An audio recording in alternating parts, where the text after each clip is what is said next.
Welcome everyone, let us begin. Okay, हमने last lecture में about immune system पढ़ा था and today now we are going to talk about a disease जो बड़ी ही famous है for all the wrong reasons, right?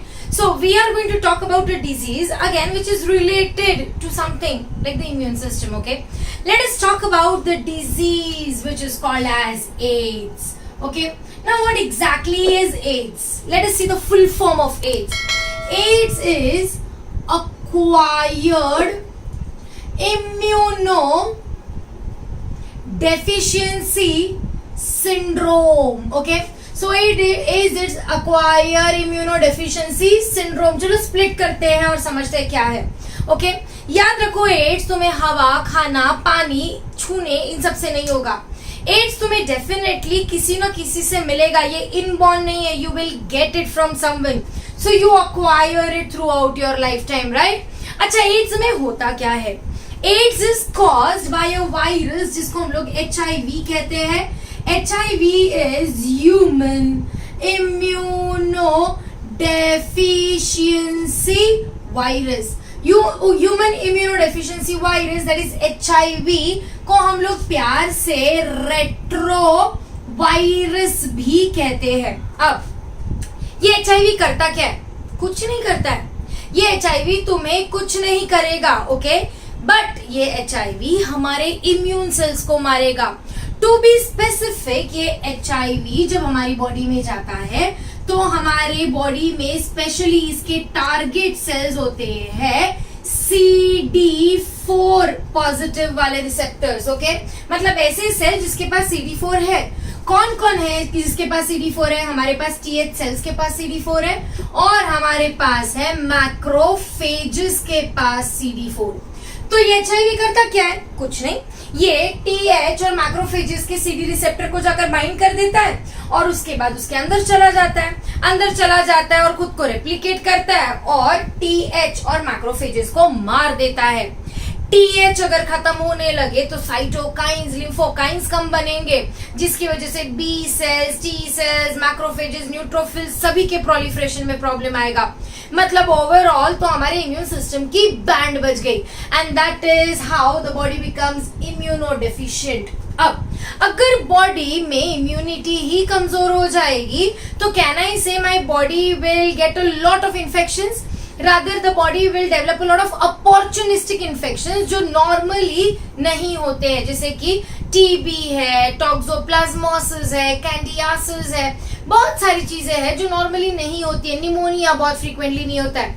ये सारी चीजें होने लगेगी. मतलब there will be a group of health problems and that is called a syndrome. So what is AIDS? AIDS is rightly acquired immunodeficiency syndrome. क्यों? क्योंकि हमारे इम्यून सिस्टम के सेल्स की बैंड बजने वाली है. और कौन बजाने वाला है? HIV, that is human immunodeficiency virus, which is a type of retrovirus. Okay, this retrovirus belongs to the family of Retroviridae या Retroviridae. Okay, now let us see ये जो तुम्हारा HIV है, ये HIV दिखता कैसे और ये AIDS पहली बार कब पता चला? दुनिया में सबसे पहला केस ऑफ एड्स पाया गया इन द ईयर 1981. 1981 में US of A, that is United States of America में the first case was reported. India में the first case was reported in the year 1986. Okay, 1986 in the state of Tamil Nadu. अब तुम बोलोगे ma'am ये तो बहुत ही ताजा आई हुई बीमारी है, जैसे कोरोना, COVID-19 अभी आया है, right? Similarly, this is also one बीमारी which is not very old. Cholera, plague कब होती थी? 15, 16, 17 century में. But ये एकदम नई बीमारी है. And that is the reason people were less aware about it initially, but now they are quite aware about it because it is spreading very rapidly and rather it has spread worldwide. Since it has spread worldwide, it is declared as a pandemic. Pandemic is a disease which has spread worldwide, right? And ये pandemic भी बहुत rapidly फैल रहा था. Rather आज हम थोड़ा control कर पाए हैं and primarily because of the awareness. अब तुम बोलोगे मैम कोविड भी तो इतना फैल रहा है, तो फिर इसमें और उसमें डिफरेंस क्या है? इसमें मेन डिफरेंस ये है कि it is asymptomatic. Most of the time लोगों की बॉडी में HIV इन्फेक्शन है, but people are not even aware about it and they may not be aware for 6 to 10 years before they start developing the syndrome ka symptoms, right? And that is how they just keep on spreading from one person to another. Let us see ये HIV का structure क्या है, ये virus भाई है क्या. Okay, अब ये जो HIV का वायरस है ना, this virus is a very Chintu virus, and this Chintu virus, HIV का Chintu virus is basically spherical in shape and the size is only 100 to 140 nanometer. Okay, so the size of HIV, okay, HIV और retrovirus का size है 100 to 140 nanometer in diameter, and as I told you, it is something like a sphere. Okay, अब ये जो तुम्हारा HIV है, इसका genetic material क्या है? The genetic material of this HIV is a single stranded RNA. So it is basically RNA virus. But यहाँ पे RNA कैसा है? Single stranded. And ऐसे 2 RNA molecules है. So the genetic material is single stranded RNA and there are 2 molecules या 2 single stranded RNA present. These RNAs are called as positive RNAs or they are called as sense RNAs. Why sense RNAs? Because these RNAs can directly be used for protein synthesis. ये और detail में समझ में आएगा when we study molecular genetics. Okay, so these RNAs can be directly used for protein synthesis. और क्या है? इसके पास प्रोटीन का कोट है और उसके पास स्पेशली कुछ एंजाइम्स है. रिमेंबर, ये आरएनए हमारी बॉडी में कुछ नहीं कर सकता है क्योंकि हमारा जेनेटिक मटेरियल क्या है? डीएनए. तो आरएनए से डीएनए बनाना पड़ेगा. रिमेंबर, डीएनए से आरएनए बनाने के प्रोसेस को हम बोलते हैं ट्रांसक्रिप्शन. ओके, तो जब आरएनए से डीएनए बनता है तो ये रिवर्स हो रहा है ट्रांसक्रिप्शन का, तो इस प्रोसेस को हम क्या बोलते हैं? Reverse transcription. रिवर्स ट्रांसक्रिप्शन को करने के लिए जो एंजाइम है उसको हम बोलेंगे रिवर्स ट्रांसक्रिप्टेज. हमारी बॉडी में कभी भी रिवर्स ट्रांसक्रिप्शन नहीं होता है, इसलिए हमारी बॉडी में कभी रिवर्स ट्रांसक्रिप्टेज बनता ही नहीं है. तो अगर आरएनए को हमारी बॉडी में, रेट्रोवायरस को हमारी बॉडी में जिंदा रहना है तो उसको अपना ये एंजाइम साथ में लेकर घूमना पड़ता है, right?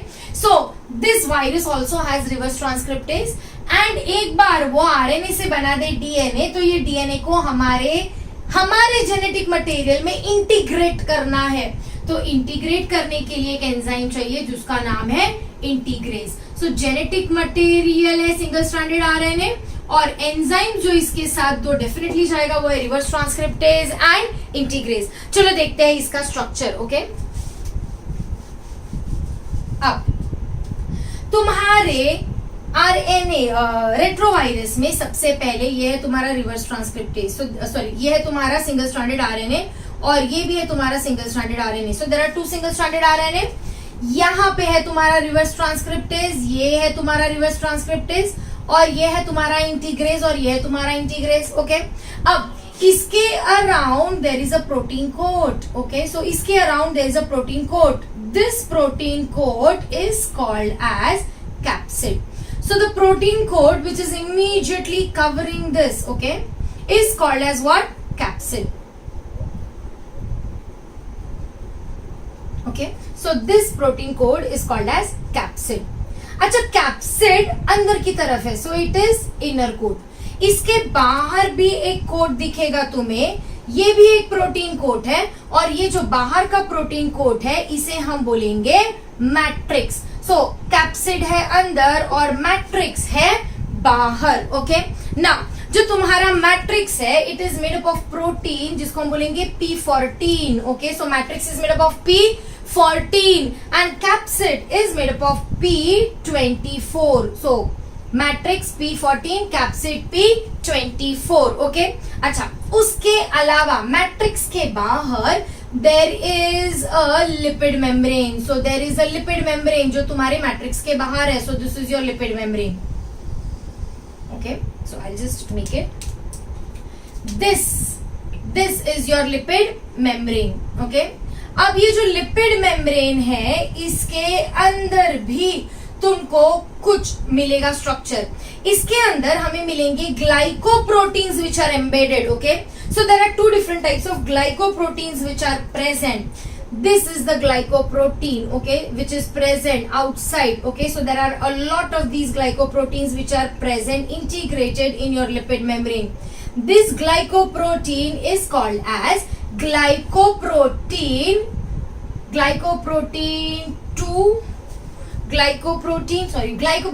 120. So what is it called as? Glycoprotein 120. So there is glycoprotein 120 which is present integrated in the lipid membrane.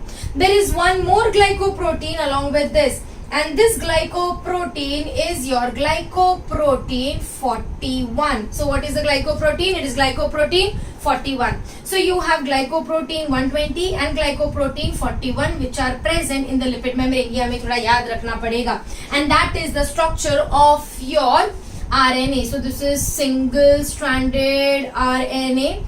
This is your reverse transcriptase, and this is your integrase. Okay, तुम्हारा जो capsid है वो inner है, made up of P24, जो बाहर है वो है matrix which is made up of P14। तुम्हारा लिपोप्रोटीन कवरिंग है जिसमें है ग्लाइकोप्रोटीन 120 एंड ग्लाइकोप्रोटीन 41। चलो, अब ये तो रहा हमारा स्ट्रक्चर ऑफ रेट्रोवायरस। अब ये रेट्रोवायरस फैलता कैसे है? How does the retrovirus spread from one person to another? ये सबसे बड़ी इंटरेस्टिंग चीज है। Let us talk about the spread of this retrovirus. सबसे पहले the retrovirus spreads by sexual contact. Okay, so the first thing that happens is it spreads by sexual contact. बड़ा ही interesting है ये। ओके, याद रखो ये जो रेट्रोवायरस है, ये रेट्रोवायरस कहाँ पाया जाता है हमारी बॉडी में? ये रेट्रोवायरस पाया जाता है हमारी बॉडी के फ्लूइड्स में। सबसे ज्यादा ये पाया जाता है हमारी बॉडी की fluids like semen, like blood and like cerebrospinal fluid. तो सबसे ज्यादा पाया जाएगा ये सीमेन, ब्लड और सेरिब्रोस्पाइनल फ्लूइड जैसे फ्लूइड्स में। अच्छा, ये हमारे बाकी के फ्लूइड्स में भी पाया जाता है बट उसकी फ्रीक्वेंसी कम है। This can also be found in tears, in saliva. Okay, then it can also be found in urine. Yes, it can be found in urine as well. It can also be found in your vaginal fluids. Okay, but again यहाँ पे comparatively ये कम पाया जाता है और सबसे ज्यादा पाया जाता है सीमेन, ब्लड और CSF में। Okay, now when I say that it spreads through sexual contact, इसका मतलब क्या है? Okay, if one unhealthy individual who is infected by AIDS or retrovirus is having a sexual contact with a healthy individual, तो ये unhealthy individual की body से सीमेन release होगा और सीमेन में have HIV and will infect the healthy individual. So याद रखो, sexual contact can spread the disease. And which type of sexual contact? We all know that there are different types of sexual contact. There is vaginal sex, there is oral sex and there is anal sex. इसमें vaginal sex में blood and anal sex में सबसे ज्यादा vaginal sex में semen and anal sex में सबसे ज्यादा blood move करने के चांसेस होते हैं. So these are the two type of sexes which can actually result in transmission of HIV from an unhealthy individual or infected individual to a healthy individual. Okay? अच्छा, अब sexual contact के अलावा किससे फैलता है? तो फैलता है ब्लड ट्रांसफ्यूजन. ओके, हमने अभी देखा that whenever we have to donate blood, we should definitely screen for blood. We should screen blood for the antigens present on the RBCs, but we should also screen the blood for what? For the presence of HIV. अगर हम किसी को blood transfuse करें या किसी को दे तो there is a chance that अगर हमारे बॉडी में इन्फेक्शन है तो that infection will go to the other healthy individual as well. अच्छा, ब्लड ट्रांसफ्यूजन के अलावा it will also spread by sharing needles. Okay, अब तुम बोलोगे मैम शेयर कौन करता है नीडल? हम तो डिस्पोजेबल यूज करते हैं, बट हम आज डिस्पोजेबल यूज करते हैं. पहले के जमाने में ऐसा नहीं होता था. पहले के जमाने में डॉक्टर सेम नीडल को स्टेरिलाइज करके वापस यूज करता था, but there was a chance that the HIV may be present in that needle and may cause infection. So we have started using disposable syringes and needles. But sharing of needles is most common amongst the drug users. तुम देखोगे drugs which are found in very small quantities are very expensive.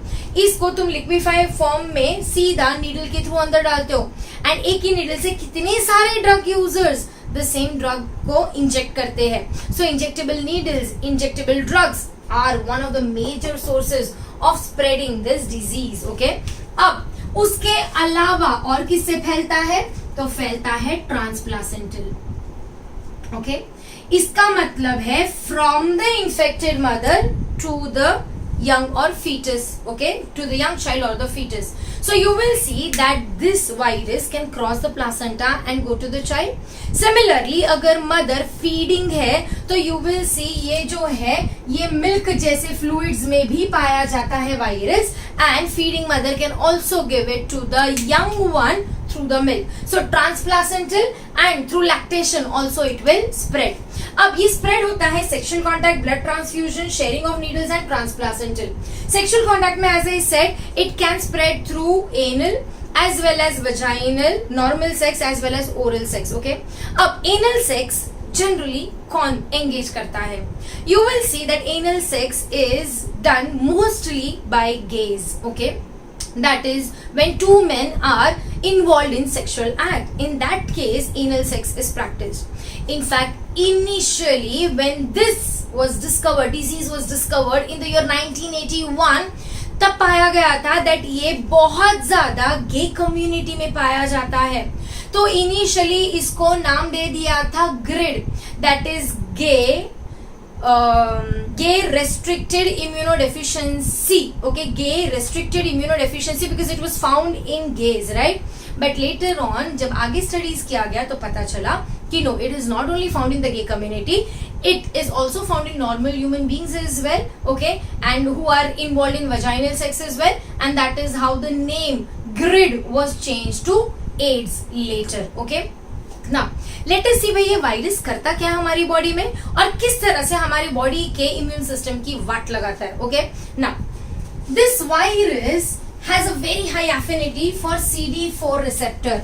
तो जैसे ये virus हमारी body में आया from some source, from sexual contact या blood या ट्रांसप्लासेंटल, किसी भी सोर्स से आया, तो this virus will bind to the CD receptor.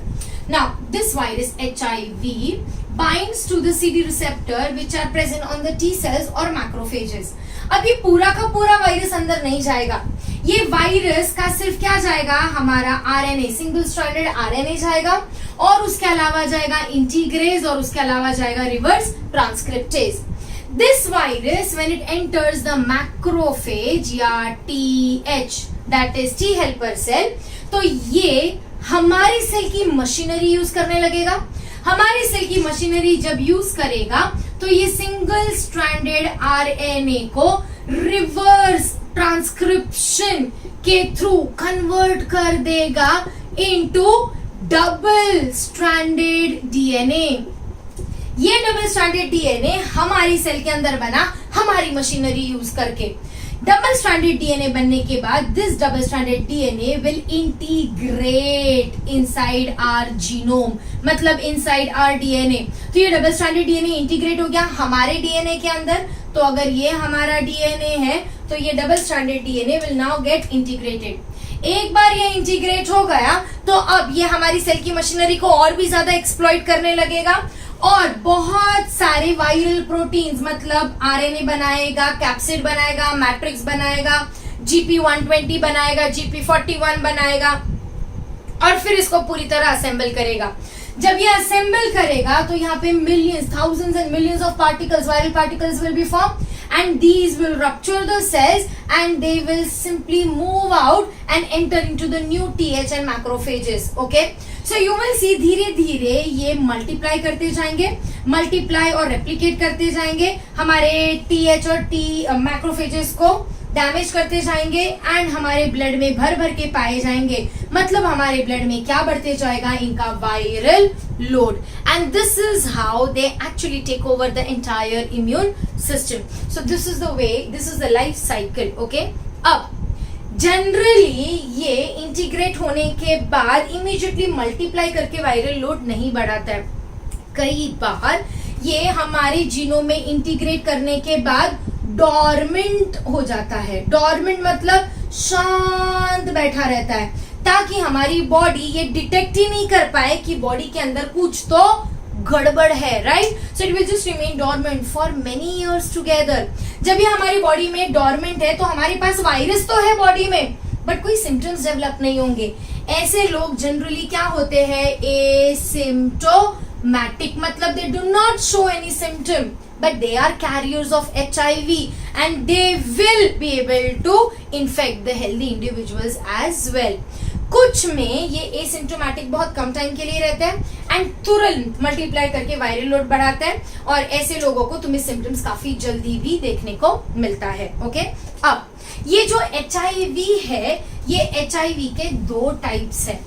HIV के दो टाइप्स है जिनको हम बोलेंगे HIV1 एंड HIV2. अब सबसे ज्यादा पाए जाने वाला है HIV1.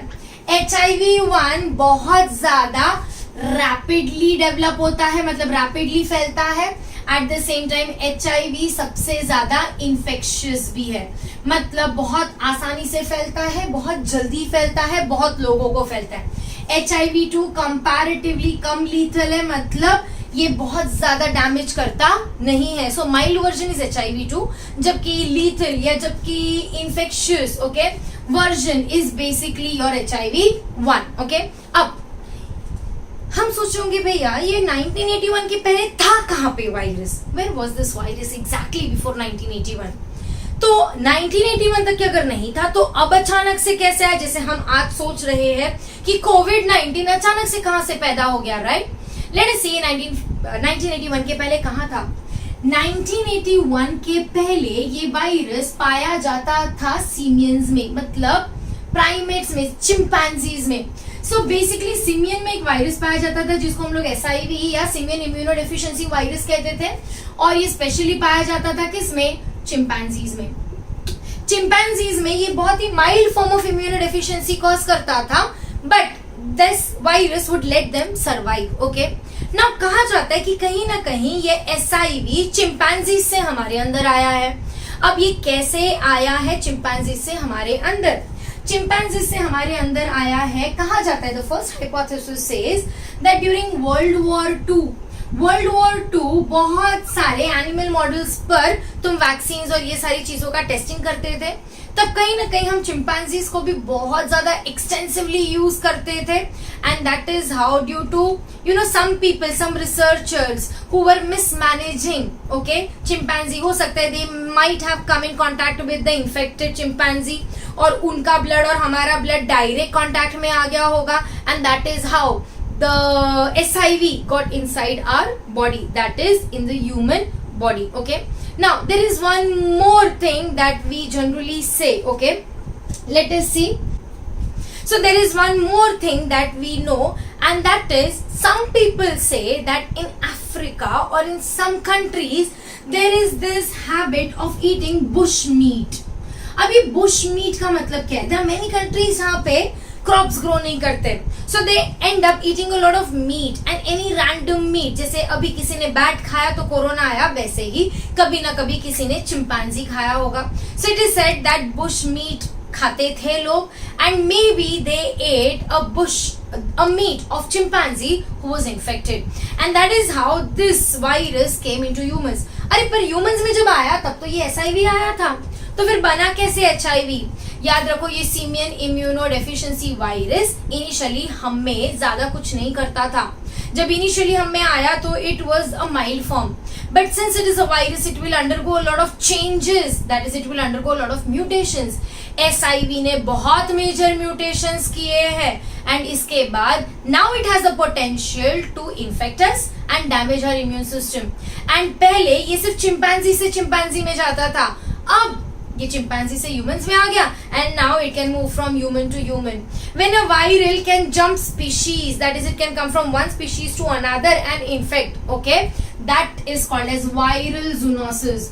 सो हमारा जो SIV है उसने क्या किया है, वायरल जूनोसिस, उसने हमारे चिंपैंजी को छोड़कर किसको इन्फेक्ट करना शुरू कर दिया है, ह्यूमंस को. अब वो कैसे भी आया हो, कहां से भी आया हो, द थिंग इज वो आ चुका है और बहुत बहुत बहुत सिवियरली डैमेज कर रहा है ह्यूमन रेस को. Okay, there are so many people who are carriers of HIV but yet they don't know about it. Why do they not know about it? Because HIV होना, HIV positive होना और ads होना ये दो अलग अलग चीजें हैं. HIV का progression takes place in stages. Let us see ये HIV कैसे फैलता है हमारी बॉडी के अंदर. ओके, HIV सबसे पहले जब हमारी बॉडी में HIV आया ड्यू टू सीमन या due to exchange of blood, तो ये पहला जो स्टेज है that is called as initial stage. Initial stage में हमारी बॉडी एज यूजुअल इस वायरस को पहचानेगी और क्या बनाने की कोशिश करेगी, एंटीबॉडीज.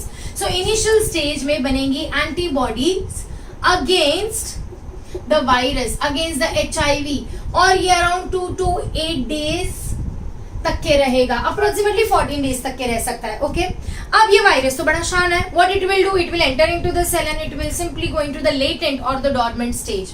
डॉर्मेंट स्टेज में you will see we will not get any symptoms, और इसको हम बोलेंगे asymptomatic stage. Asymptomatic stage is a stage जहां पे बॉडी में कोई सिम्टम्स ही नहीं है but the virus is still present in our body and we have the potential to infect, and that is approximately 6 to 10 years. मतलब 6 से 10 साल तक हमें पता ही नहीं चलेगा भाई हमारे बॉडी में HIV है और हम है HIV पॉजिटिव. फिर आएगा द थर्ड स्टेज जिसको हम बोलेंगे एड्स रिलेटेड कॉम्प्लेक्स या कॉम्प्लिकेशंस. सो एड्स रिलेटेड कॉम्प्लिकेशंस या कॉम्प्लेक्स होने लगेगा. अब इसमें तुम्हें कुछ चीजें महसूस होने लगेगी.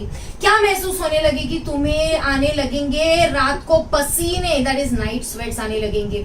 There will be shortness in breath, मतलब सांसें छोटी होने लगेगी. There will be unnecessary weight loss, approximately 10% weight loss of the body. There will be unexplained diarrhea, मतलब तुम्हारा पेट बार बार खराब होते जाएगा and that unexplained diarrhea you will not even know why it is so. Okay, there will be fever and that fever may last for approximately 1 month. ये सारी की सारी अजीबोगरीब सिम्टम्स जब हमें देखने को मिलेंगे तो समझ में आ जाएगा कि बॉडी के साथ कुछ तो गड़बड़ है. क्यों बार बार फीवर आ रहा है, why so much of weight loss and that too unexplained, why diarrhea. This is basically the initial stage of AIDS. अब तक के AIDS पूरी तरह हुआ नहीं है. Okay, now comes the last stage that is nothing but AIDS. Okay, अब तक के तुम्हारे T cells की वाट लग रही थी बट कम लग रही थी, right? But now the T cells and macrophages are completely destroyed. Your body is immunocompromised, मतलब बॉडी की इम्यूनिटी की बैंड बज गई है. तो अब आएंगे हर आलतू फालतू आंडू पांडू bacteria who will start infecting you. They were just looking for an opportunity to infect you. तो अब आएगा हमारा opportunistic infections. Okay, opportunistic infections में कौन कौन से इन्फेक्शंस आएंगे? तुम्हें होगा टीबी. जनरली हमें ट्यूबरकुलोसिस नहीं होता है बिकॉज हमने BCG लिया हुआ है, राइट? टीबी होगा, न्यूमोनिया होगा, तुम्हें होगा एक अजीबोगरीब स्किन कैंसर जिसको हम बोलते हैं Kaposi's sarcoma. So there is Kaposi's sarcoma. There is something called as taxo. Okay, so there is toxoplasmosis. Okay, so there is toxoplasmosis. There is a fungal infection जिसको हम बोलेंगे candidiasis. Okay, all of these are opportunistic infections that will happen in AIDS. Okay, अब अगर मुझे और मेरे partner को same day पर सपोज एड्स हुआ है या मुझे या मेरे फ्रेंड को सेम डे पर एड्स हुआ, हम दोनों की बॉडी में सेम डे पर HIV गया है, तो इज इट दैट हम दोनों की डेथ एक ही दिन होने वाली है, या हम दोनों के सिम्टम्स एक साथ डेवलप होंगे? नहीं। ओके, भले ही दो लोगों में साथ में HIV इन्फेक्शन पाया गया, but you will see that हम दोनों का इम्यून सिस्टम अलग अलग है। There is a chance that मेरा इम्यून सिस्टम बहुत स्ट्रांग है। अगर इम्यून सिस्टम स्ट्रांग है तो my body will resist the progression of HIV and I may be able to survive for a longer duration, maybe up to 15 to 20 years। But अगर मेरे बाजू वाले का इम्यून सिस्टम वीक है तो HIV का प्रोग्रेशन जल्दी होगा, ये जल्दी स्टेजेस क्रॉस होंगे, जल्दी एड्स होगा, जल्दी इम्यून सिस्टम डेफिशिएंट हो जाएगा and the person may die a early death. So it depends on what is the level of your immune system and how the AIDS is progressing in your body. Okay, अब हमें कैसे पता चलेगा कि हमें AIDS है? हम क्या वेट करेंगे? हम HIV पॉजिटिव है, are we going to wait till we reach the AIDS stage? No, there are some tests that can be done to determine the presence of the virus in our body. So what are the tests to be done for HIV? HIV positive लोगों के लिए test है ELISA. ELISA is what? Enzyme linked immunosorbent assay. So it is enzyme linked immunosorbent assay. Okay? यहाँ पे हम क्या करते हैं? मैंने बोला ना, जैसे ही HIV बॉडी में आएगा इमीडिएटली हमारी बॉडी क्या बनाएगी? Antibodies. So what are we trying to do is we are trying to identify if we have any HIV वाली एंटीबॉडीज। अब मेरे बॉडी में अगर HIV है तो मेरे बॉडी में एंटीबॉडीज पाई जाएगी। अगर XYZ के बॉडी में नहीं है HIV तो उसके बॉडी में एंटीबॉडीज नहीं पाई जाएगी। So if I am able to find antibodies against HIV in my body, that means I am HIV positive. अब कितनी एंटीबॉडीज है वो भी बताएगा कि वायरल लोड कितना है। ज्यादा एंटीबॉडीज है मतलब ज्यादा वायरल लोड है, कम एंटीबॉडीज है मतलब कम वायरल लोड है। अब इसको हम लोग कंफर्मेटरी टेस्ट भी करेंगे इसके लिए। सो इसका जो कंफर्मेटरी टेस्ट है उसको हम बोलते हैं western blot.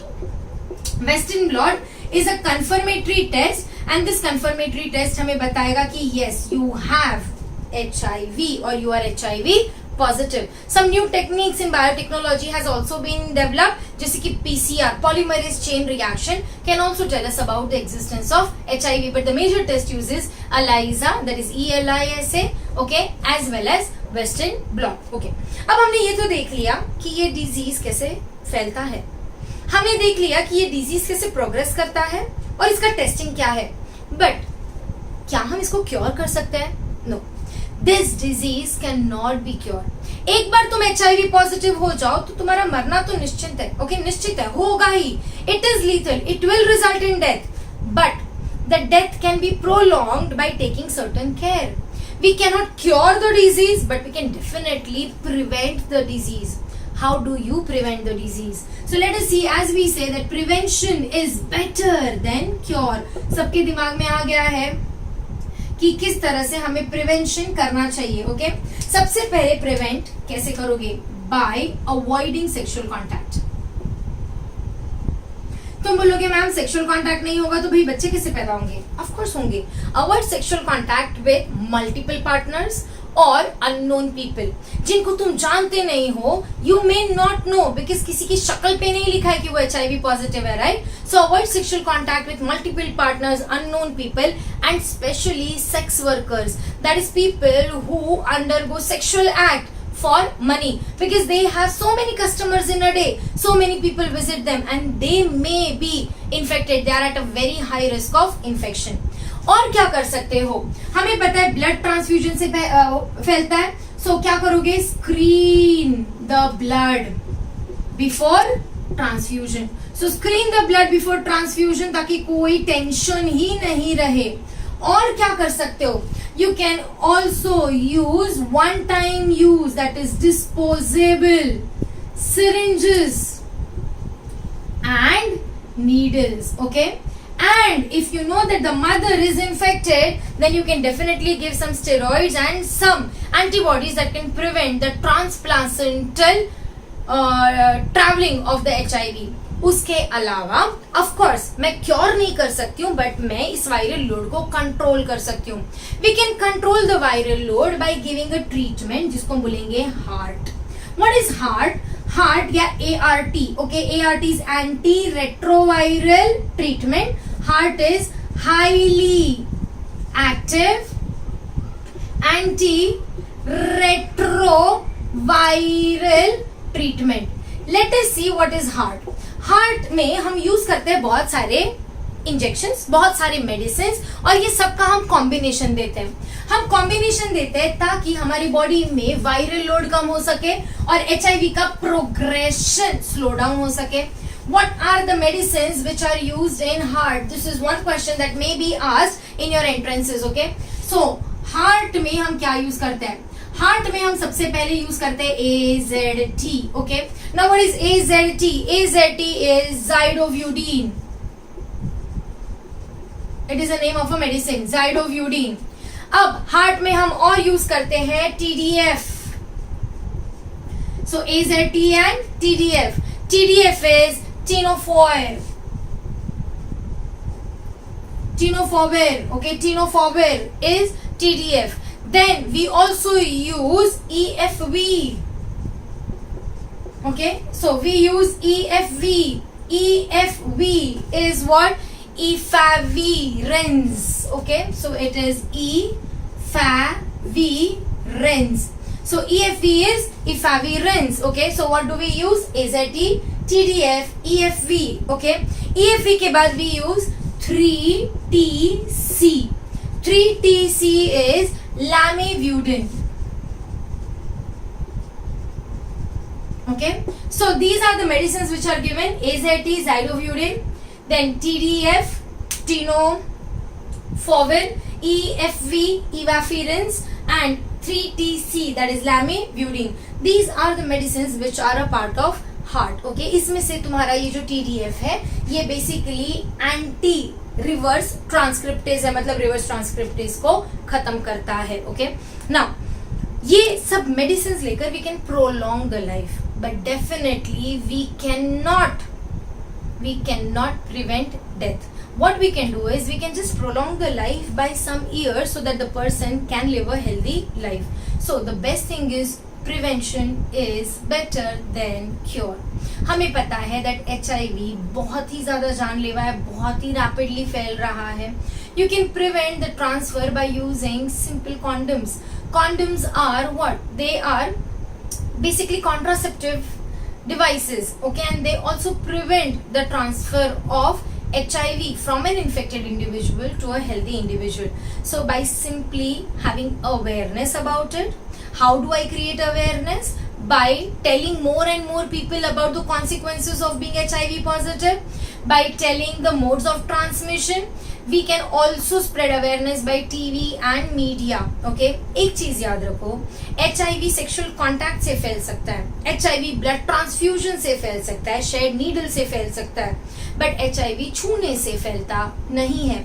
It will not spread by simple act like hugging, kissing or touching someone or sharing utensils, because it is not formite borne. Okay, it is not spread through any material. So you should not discriminate between people who are having HIV. There are many cases where such people are considered to be a taboo. You never know how a child has got HIV. It may be transplacental transmission, right? You may never know how a person got wrongly blood transfused with a HIV positive blood, right? So we don't know what is the story. So we should not discriminate between people and we should take care with love. याद रखो, छूने से नहीं फैलता है. So you can very well tend to their needs. You can definitely look after them without having the fear of being HIV infected. With this note, let us have HIV positive outlook. अब इतनी awareness अगर फैलानी है तो government को कुछ तो करना पड़ेगा, राइट? तो गवर्नमेंट ने सेटअप किया NACO. Okay, NACO is national ads committee. Okay, so national ads committee which is basically dealing with what? With AIDS infected patients. Okay, there are many research centers in our country which are working towards this. So there is basically NIV Pune, that is National Institute of Virology Pune. Then we have AIIMS in New Delhi which is working again towards AIDS. Okay, now AIDS जो चीज है इसकी awareness फैलाने के लिए we have started celebrating world AIDS day which is celebrated on 1st of December. And what is the sign used? You use a red color ka ribbon. Okay, so there are many people who are using those red color ka ribbon on 1st December to show that they support the people who are suffering from AIDS and want to take care of them.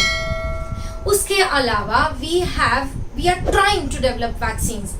Vaccines why क्यों नहीं develop हो रहे? For a simple reason, because it is a retrovirus and this retrovirus just keeps on changing its structure very frequently.